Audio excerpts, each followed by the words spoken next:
Los venezolanos tomamos muy en cuenta la belleza y nadie quiere envejecer, pero le hago una pregunta. ¿Siente usted que está envejeciendo muy rápido? Le pregunto algo más. ¿Cuánto pesa y con cuánta frecuencia se siente estresado? ¿Cuál es la relación que existe entre las emociones, el peso y la juventud? El primer estudio que demostró experimentalmente una relación entre el estrés y la obesidad fue publicado en la prestigiosa revista Nature Medicine en el año 2007. Los científicos encontraron en ratones un mecanismo basado en neurotransmisores que podría explicar por qué la gente con estrés crónico ganaba más peso de lo que cabría esperar por las calorías que consumían. El sobrepeso y la obesidad son el quinto factor principal de riesgo de defunción humana en el mundo. Según la Organización Mundial de la Salud, cada año fallecen por lo menos 2,8 millones de personas adultas como consecuencia del sobrepeso o la obesidad. En el caso de nuestro país, según el informe de Estadísticas Sanitarias Mundiales de la Organización Mundial de la Salud, el 30,7% de la población venezolana padece de obesidad. Aunque la obesidad es una condición clínica individual, se ha convertido en un serio problema de salud pública. Sus causas son múltiples e incluyen factores tales como la herencia genética, el comportamiento del sistema nervioso, endocrino y metabólico y, por supuesto, el tipo o estilo de vida que se lleve. Parte de estas causas funcionan como un círculo vicioso, del cual especialistas aseguran que se necesita un abordaje multidisciplinario para poder salir, porque explicándolo en pocas palabras, el estrés está cada vez más ligado a la obesidad y la obesidad, por su parte, nos conduce indudablemente al envejecimiento prematuro.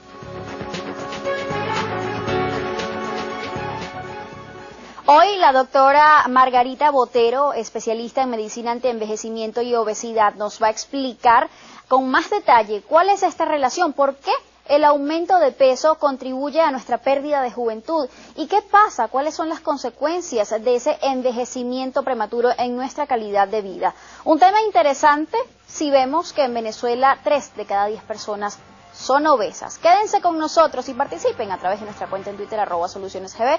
También nos pueden seguir si están dejando casita a través de la señal en vivo que les ofrece nuestra página www.globovision.com. Hacemos la primera pausa, ya venimos.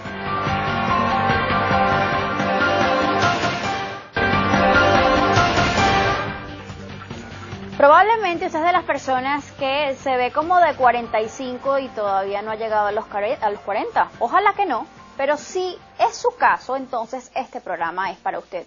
Porque hay una estrecha relación entre las emociones, nuestro peso y nuestra juventud. Y justamente para hablarnos de eso nos acompaña la mañana de hoy la doctora Margarita Botero. Ella es médico cirujano, además especialista en medicina antienvejecimiento y obesidad.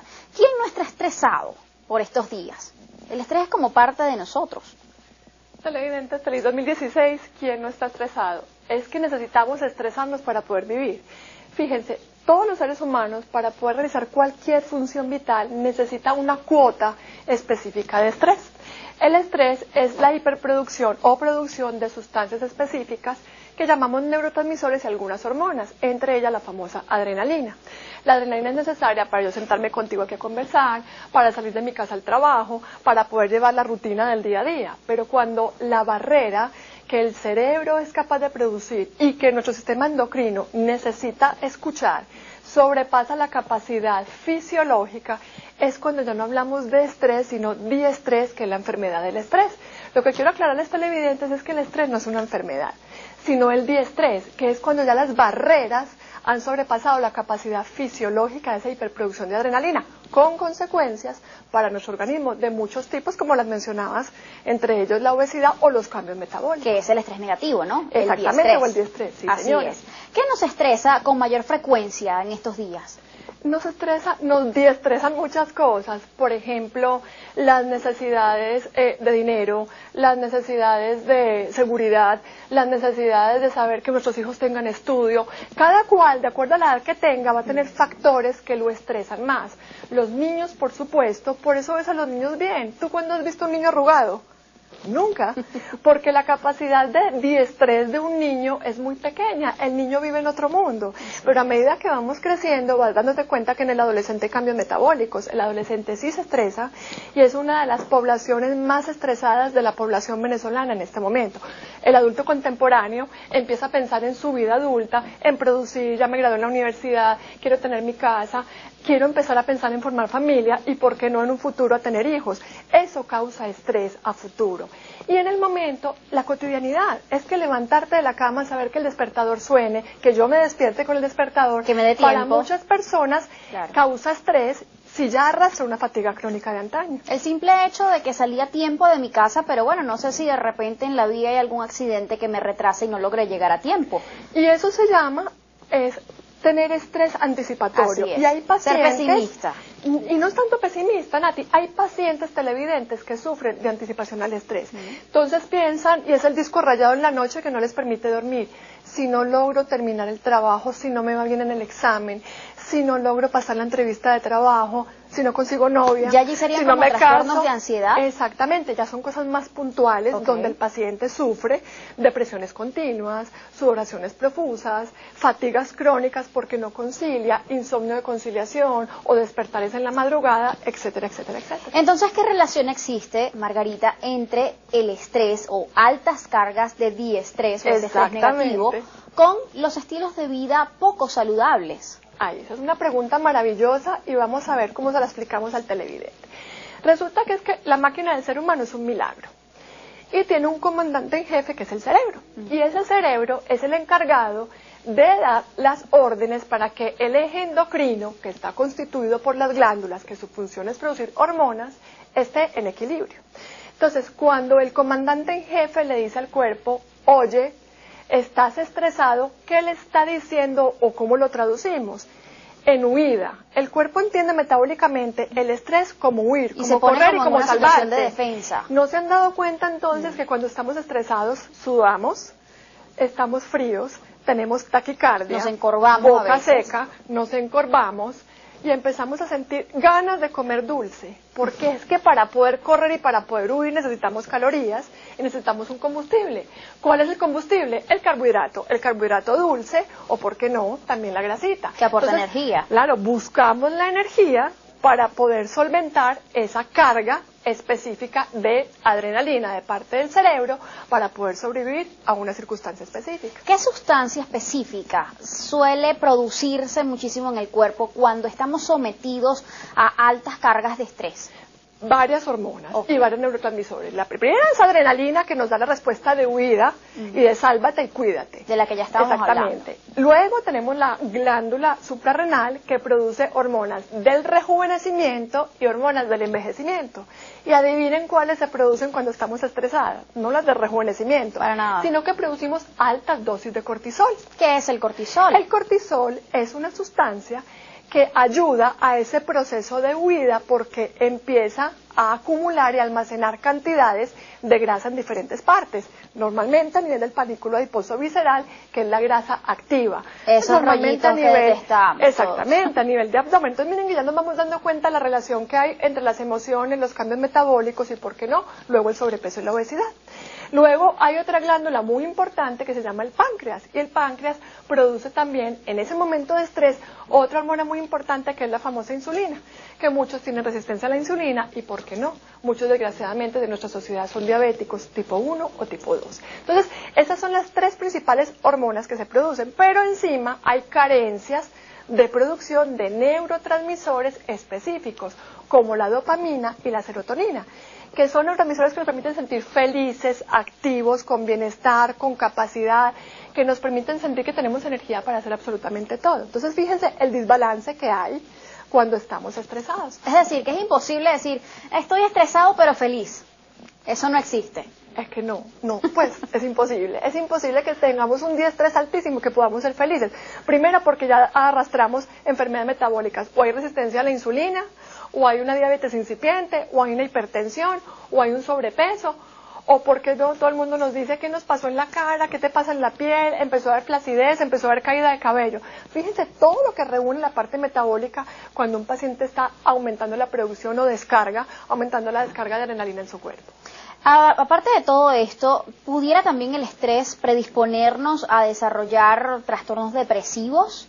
Absolutamente, muy buena pregunta, porque cuando estamos durante ese proceso de estrés dejamos de producir dopamina y la dopamina es un neurotransmisor que en defecto es la principal carencia para desarrollar depresiones crónicas y continuas. Porque la dopamina ya decías que es como la responsable del bienestar o esa sensación de bienestar y felicidad. Del equilibrio mental y emocional. Y la serotonina y las endorfinas de la felicidad, de estar feliz, de estar tranquilo, de tener una buena relación con el entorno que me rodea.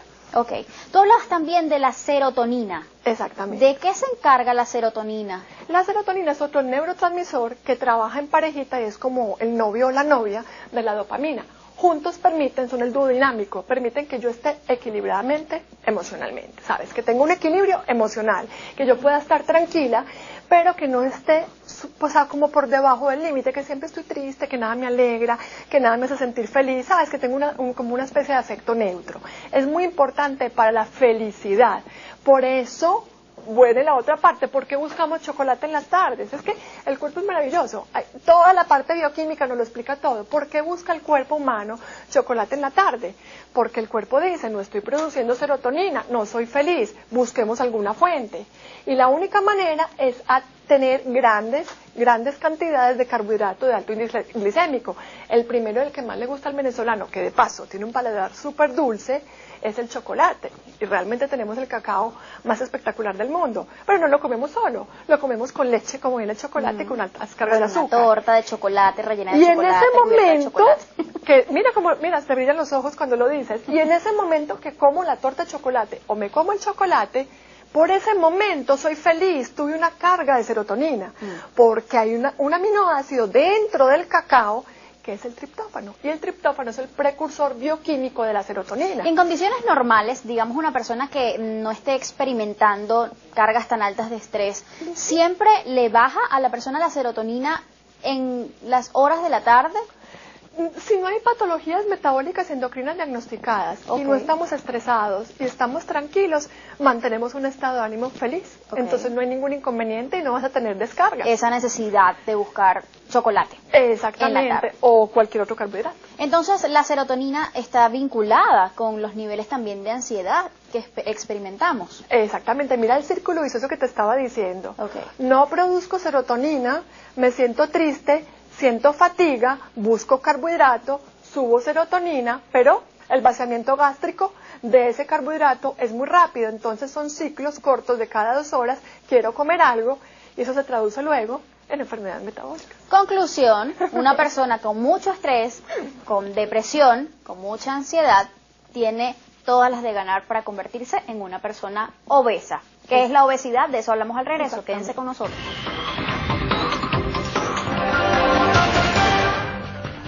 Según la Organización Mundial de la Salud, en Venezuela, 3 de cada 10 personas son obesas. ¿Cuánto tiene que ver el estrés con esto? Volvemos al punto de partida. El estrés es la principal causa de la obesidad en el ser humano.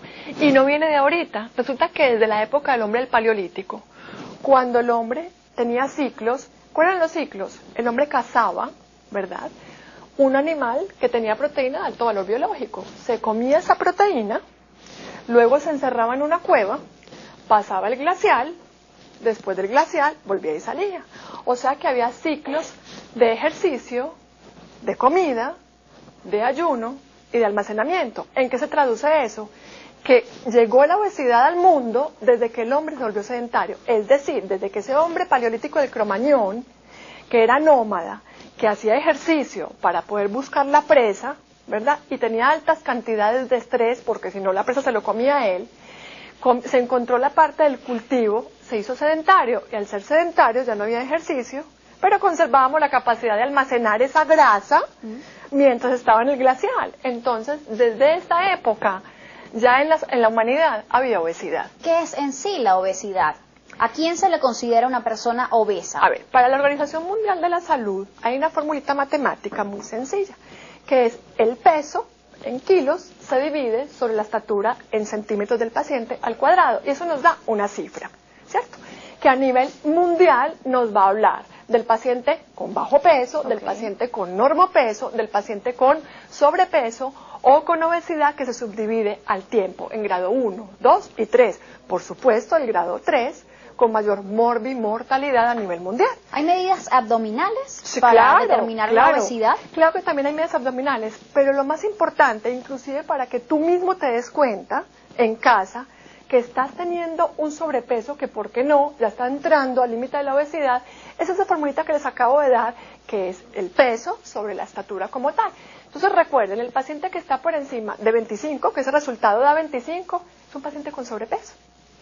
Cuando ya pasa ciertos niveles, llega a 30, ya empezamos a hablar de obesidad grado 1, grado 2 y grado 3, donde la 3 está por encima de 40 y es el obeso mórbido. Porque sabes además, Margarita, que muchísimas personas, y se escucha en la calle, yo no soy obeso para nada, mírame, yo soy delgado, pero también he escuchado de muchos especialistas que una persona obesa no necesariamente es la persona que tiene pues aquel volumen abdominal que se reconoce a simple vista. ¿Es eso cierto? Eso es muy cierto. De hecho, hay pacientes delgados como tú y yo, obesos en su interior.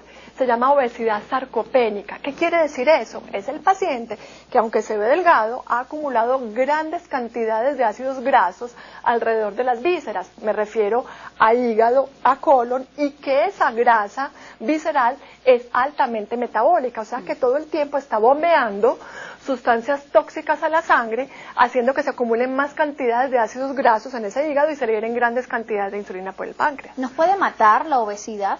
Totalmente. Es que la obesidad es el parámetro para considerarse como el obeso es el paciente viejo, prematuro de la sociedad. Y ni hablar de los niños.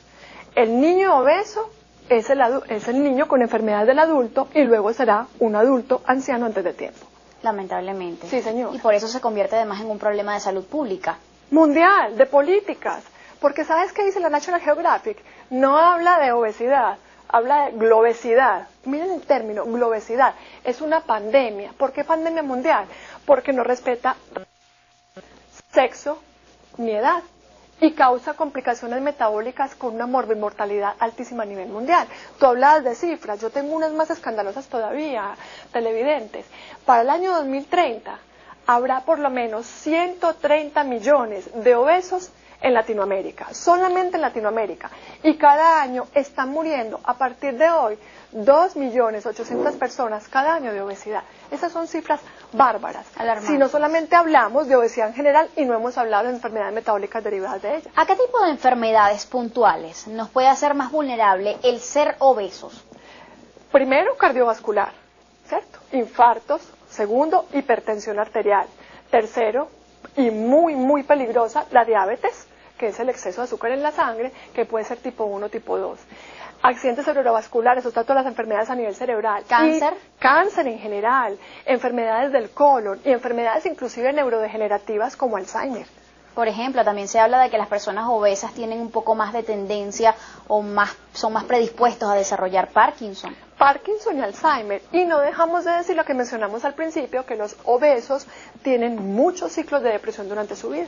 Hablamos de que, bueno, el estrés es el factor número 1 para que una persona desarrolle obesidad o padezca de obesidad. Pero hay otros factores que se asocian a esa enfermedad, porque es una enfermedad. Exactamente. Y el más importante, y el que seguramente vamos a hablar más adelante en la entrevista, la genética.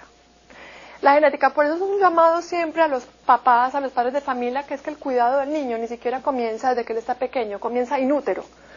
¿Qué se come la mamá en embarazo? Porque lo que ella se coma es lo que está alimentando a ese bebé. Y ese bebé ya está desarrollando una cantidad de adipocitos, que son las células grasas.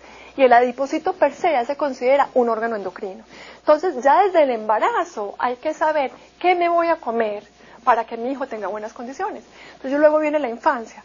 Pero si ese papá y esa mamá de ese futuro bebé, ambos progenitores son obesos o uno de los dos son obesos, la prevalencia con un obeso es 25% de que ese nené tenga de ser obeso. Y 50%, claro, y sea un niño obeso, no solamente que nazca, sino que en su primera infancia desarrolle un sobrepeso y luego una obesidad.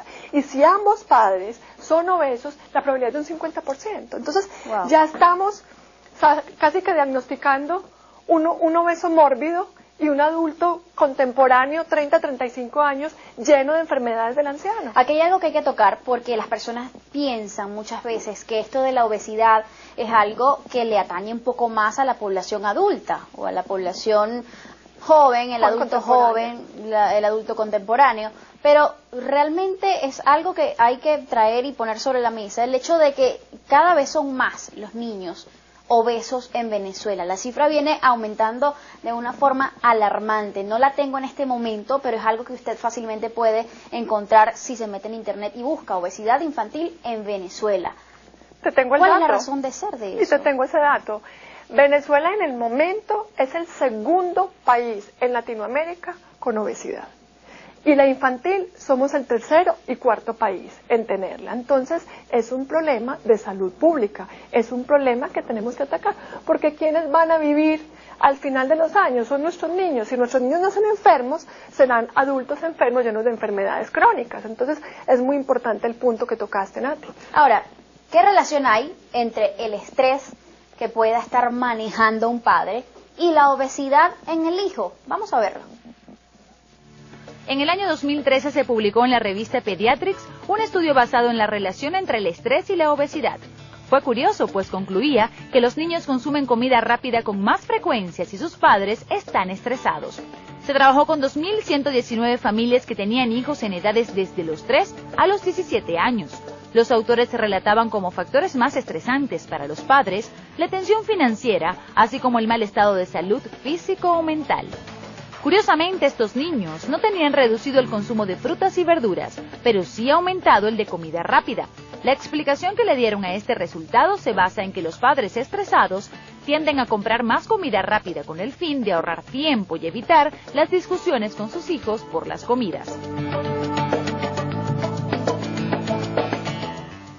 Ahorrar tiempo en tiempos de tanta tensión puede costarle la vida de su hijo. Tiene que tener muchísimo cuidado con esto. Muchas veces esos malos hábitos de los padres pueden degenerar en obesidad infantil, en un niño que crece obeso y se mantiene obeso a lo largo de su vida y muy probablemente no llegue a los 60 años porque pueda desarrollar de forma muy prematura algún tipo de enfermedad cardiovascular, como ya lo decíamos, o algún tipo también de cáncer, de enfermedad oncológica, sobre todo cáncer de colon, cáncer de próstata, que son los más asociados a la obesidad. El cáncer de mama también lo dices, Margarita. Ahora, ¿qué hacer frente a todo esto? ¿Cuáles son o serían las consecuencias también a escala psicológica que puede tener esta enfermedad en la persona? Es una pregunta maravillosa. Miren, para la medicina de envejecimiento, el paciente obeso o la obesidad es catalogada como una enfermedad psico-neuroendocrina. Porque lo primero que afecta al paciente obeso, y para todos aquellos televidentes que nos están viendo, búsquenos. Lo primero es una frustración muy grande, un grado de ansiedad terrible y una falta de amor propio muy grande, porque es que han pasado por 50 tratamientos, han hecho las 50 dietas, los 50 regímenes alimenticios que se han conseguido sin ningún tipo de resultado. Entonces eso genera perpetuar el ciclo vicioso. El paciente dice, si ya estoy obeso, si ya estoy así, comerme un pan más, un pan menos no va a marcar la diferencia. Y sí la marca. Por eso con el paciente, en medicina de envejecimiento, lo que hacemos inicialmente es, primero, tratar de hacer un equilibrio de la producción de los neurotransmisores y los neuropéptidos que están relacionados con la saciedad y con el hambre. Volvemos al punto de partida metabólica. Si no produzco serotonina y no produzco dopamina, pero produzco en exceso cortisol por la glándula suprarrenal y un exceso de insulina por el páncreas, yo voy a tener todo el tiempo ganas de comer. Y no es de comer pollo a la plancha, no es de comer pescado a la plancha, es de comerme un chocolate o un pedazo de pan. Y eso va a pasar cada 2 horas durante toda la vida de ese paciente.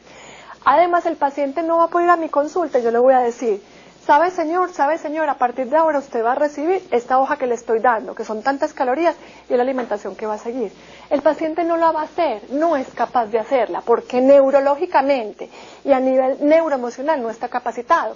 Por eso lo primero que hacemos en medicina de envejecimiento es regular esa producción adecuada de neurotransmisores para que el paciente luego pueda empezar a comer como es debido. ¿De qué más o qué más se puede hacer? De eso vamos a hablar más adelante. Además de entender cosas como, por ejemplo, ¿Por qué se dice que la obesidad puede inclusive ayudar a acelerar la pubertad en la persona? Y si esto es así, ¿cómo es que influye en el envejecimiento? ¿Será que los gorditos se ponen viejos más rápido? Lo averiguamos al regreso, quédense con nosotros.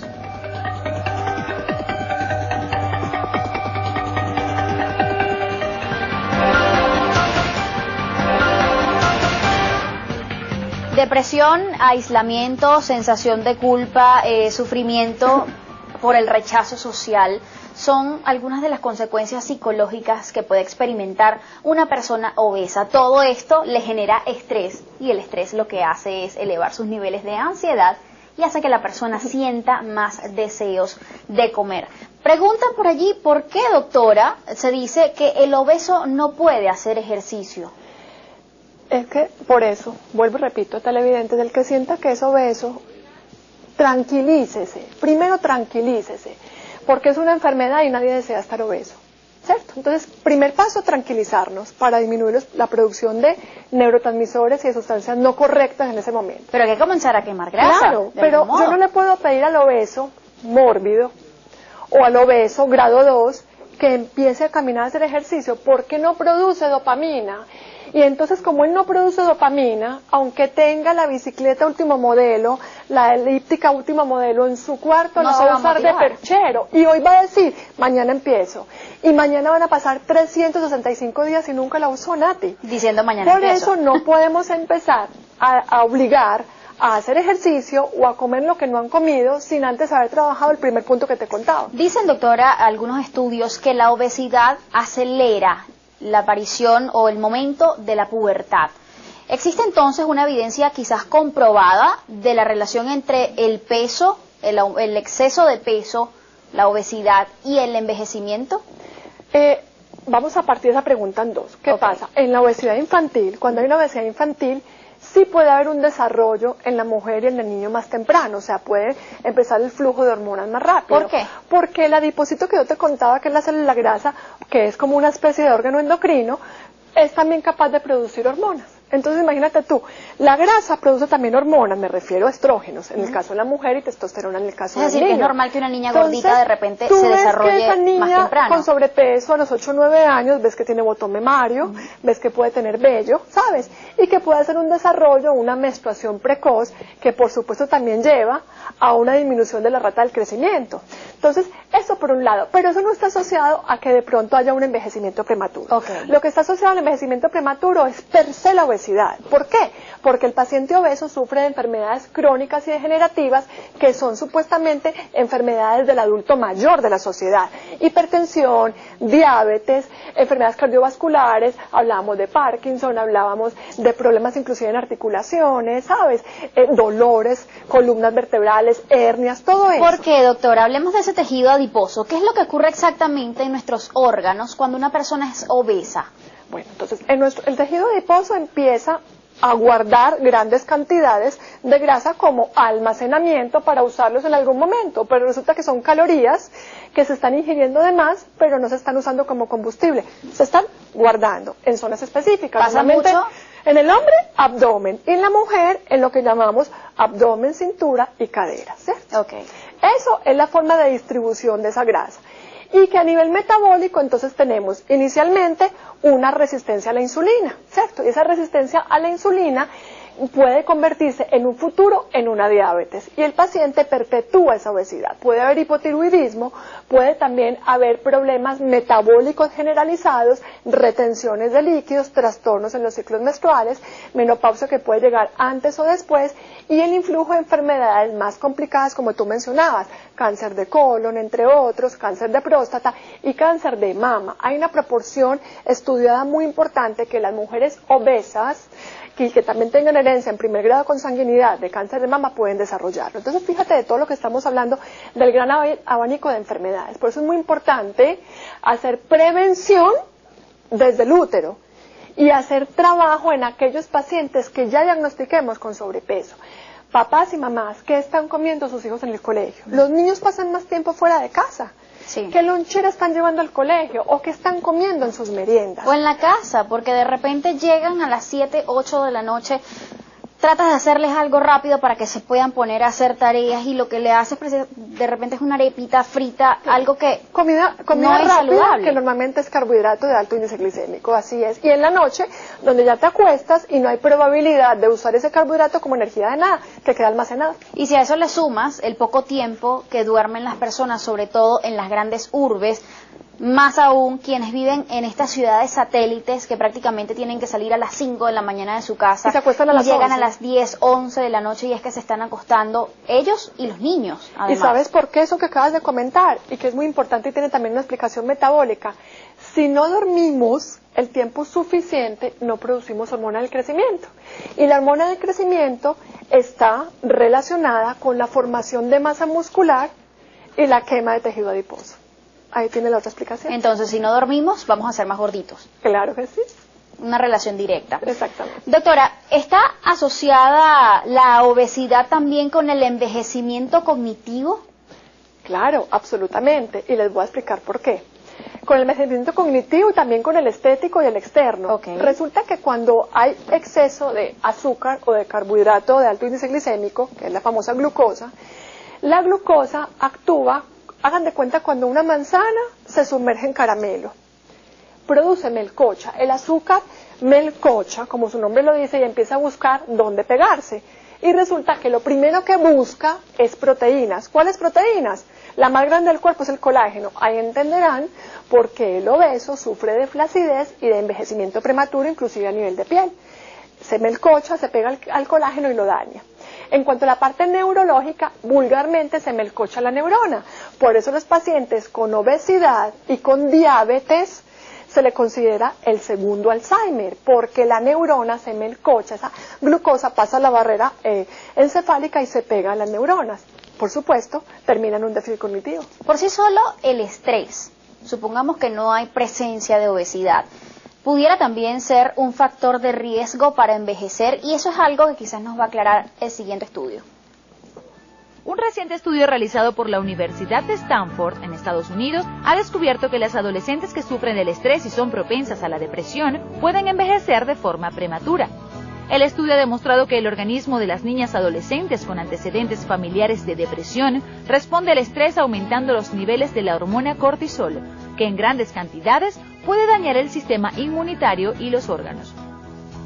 Además, las adolescentes propensas a depresión tienen los telómeros más cortos. Los telómeros son las tapas en los extremos de los cromosomas, que se ponen un poco más cortos cada vez que una célula se divide o como resultado de la exposición al estrés, lo cual es una señal de envejecimiento. Estudios anteriores han demostrado además vínculos entre los telómeros más cortos y la muerte prematura, las infecciones más frecuentes y las enfermedades crónicas en los adultos. Cero estrés entonces, doctora, si ¿Te no quedó queremos claro? envejecer rápido.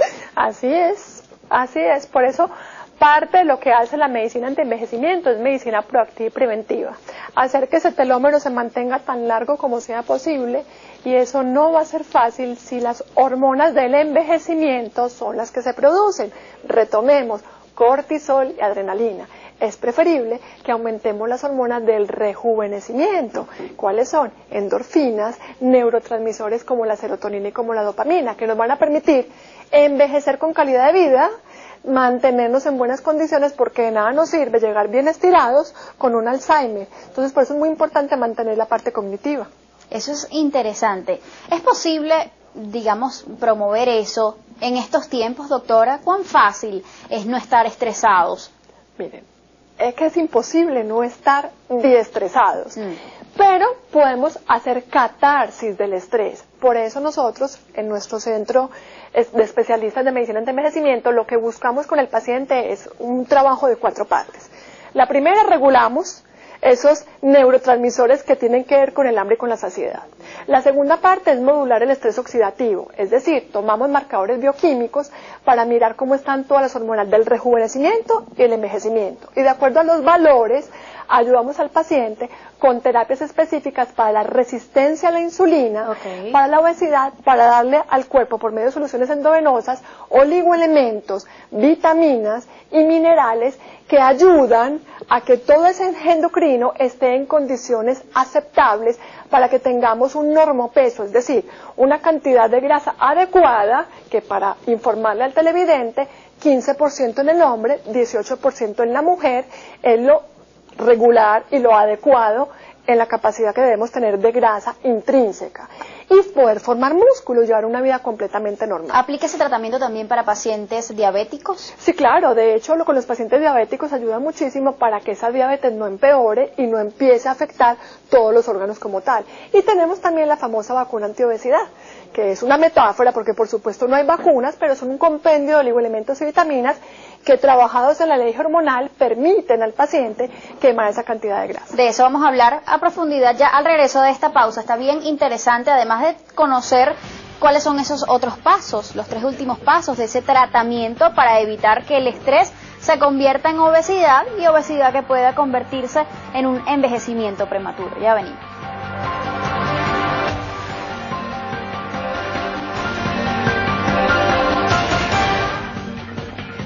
Controlar el hambre y la saciedad es el fin último del tratamiento para una persona obesa que tiene altas cargas de estrés en su vida y que producto de todo esto está envejeciendo muy rápido. Hablábamos de que en principio era muy necesario regular los neurotransmisores, es decir, disminuir esas cargas de cortisol que lo que hacen es producir muchísima más ansiedad en el cuerpo y hambre. Pero y aumentar también la serotonina y por otro lado la dopamina, que es lo que nos va a hacer sentir bienestar y felicidad y nos va a bajar también esos mismos niveles de ansiedad. También hablábamos del tratamiento para la resistencia a la insulina, que es importantísimo y muy recomendado además para pacientes con diabetes. Y venía el control del estrés oxidativo, que es digamos el tercer paso. ¿Cómo lo hacen? ¿A través de qué? El control del estrés oxidativo es muy importante porque previene la inflamación intrínseca. ¿A qué me refiero con eso? Que el estrés genera también la hiperproducción de radicales libres. Y los radicales libres son sustancias, hagan de cuenta sustancias que son solteras, que están buscando parejita en nuestro organismo y se van pegando todas las celulitas, dañando las membranas. Entonces eso produce muerte celular prematura y por eso también el envejecimiento prematuro del paciente.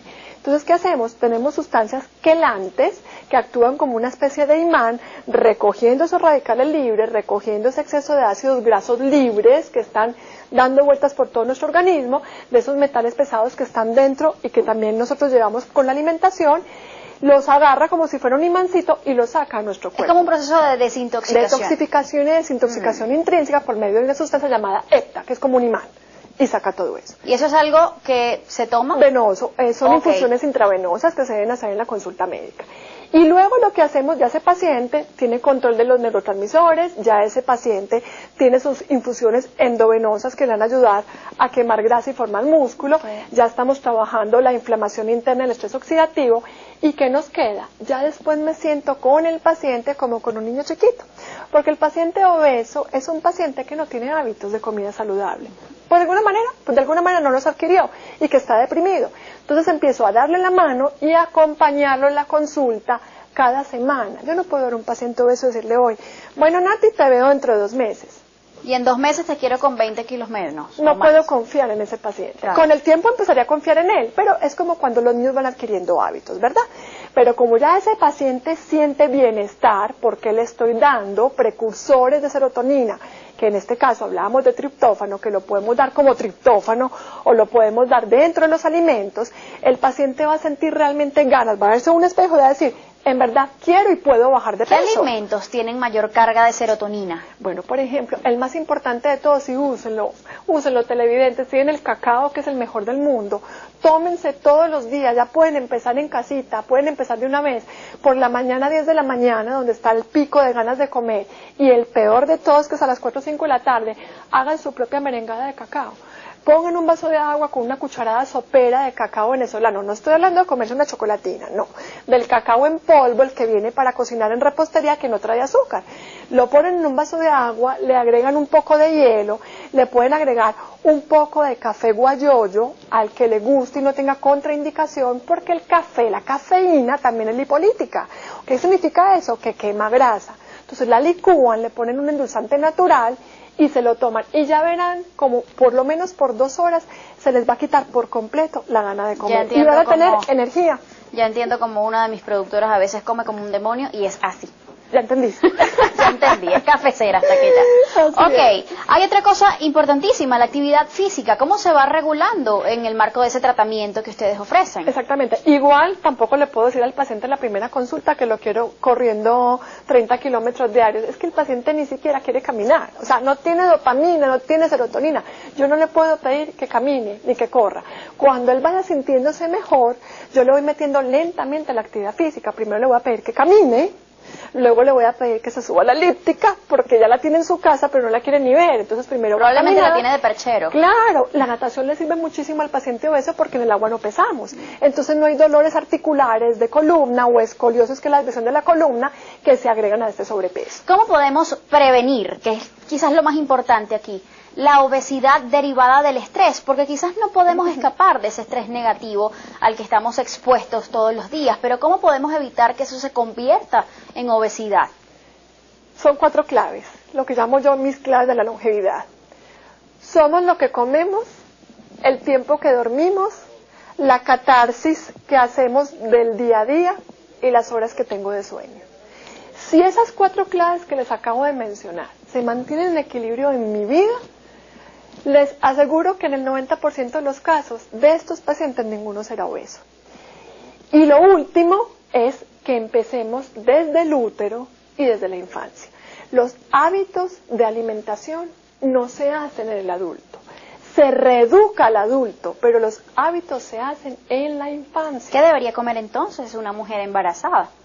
Una mujer embarazada, primero no está en dieta. Esté rebosante de serotonina. Exactamente. Primero que todo, una mujer embarazada no hace dieta, no es el momento para hacerla. Okay. Primero es pensar, inclusive, porque ya los hijos se pueden planear, no embarazarme obeso.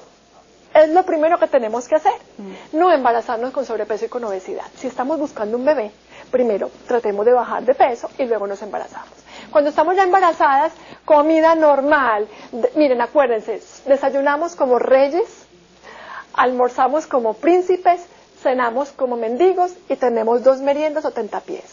Si seguimos esa clave, la embarazada, el niño, el adolescente, el adulto contemporáneo o el adulto mayor, con seguridad no será obeso en esta sociedad. Ojo, no hacer dieta no significa que usted puede comerse una hamburguesa todos los días. Es que además, Nati, el ser humano no puede vivir sometido a una dieta. Tenemos que aprender a comer lo que necesitamos. Así es. Ya quizás la última pregunta. ¿Qué hacer o qué pueden hacer estas personas que ya presentan algún tipo de sobrepeso, pero derivado ya de la edad o de otras situaciones como la menopausia, algún otro problema metabólico? Igual que estamos comentando. ¿Es el mismo procedimiento? El paciente que tiene sobrepeso o obesidad, derivado por genética, derivado por menopausia, derivado por resistencia a la insulina o por diabetes, tiene exactamente el mismo manejo, porque al final del día confluyen lo mismo. En obesidad, que lleva enfermedades, o el que ya es obeso y las tiene, las complica. Me encantaron esas cuatro claves. ¿Te las repito? Vamos a repetirlas. Una de ellas es comer bien. Lo que comemos. Comer bien. ¿Verdad? La segunda. La segunda, el tiempo que dormimos. Hábitos de sueño. El ejercicio que hacemos. No ser sedentarios. Y la catarsis que hacemos. ¿A qué me refiero con catarsis? Viva su vida feliz. Y búsquese un rato, solo o acompañado para hacer catarsis. Si quiere se va para un río, se va para el mar y pega 3 gritos, pero busque la manera de hacerlo. Buda lo decía y yo lo comentaba en estos días. Nada es peor o ni siquiera tus enemigos son tan dañinos como tus propios pensamientos. Así es. Y eso tiene que ver muchísimo con la forma como estamos percibiendo cada cosa que nos va pasando en la vida. La manera como nosotros percibamos esos estímulos del entorno es lo que nos va a generar estrés. El estrés, si no lo sabemos manejar, se puede transformar en obesidad, porque el estrés siempre va a estar allí. La cuestión es cuánto espacio nosotros decidamos darle en nuestra vida. La obesidad pues ya se puede controlar con estos 4 pasos Pilares. o pilares importantísimos que nos acaba de dejar hoy Margarita.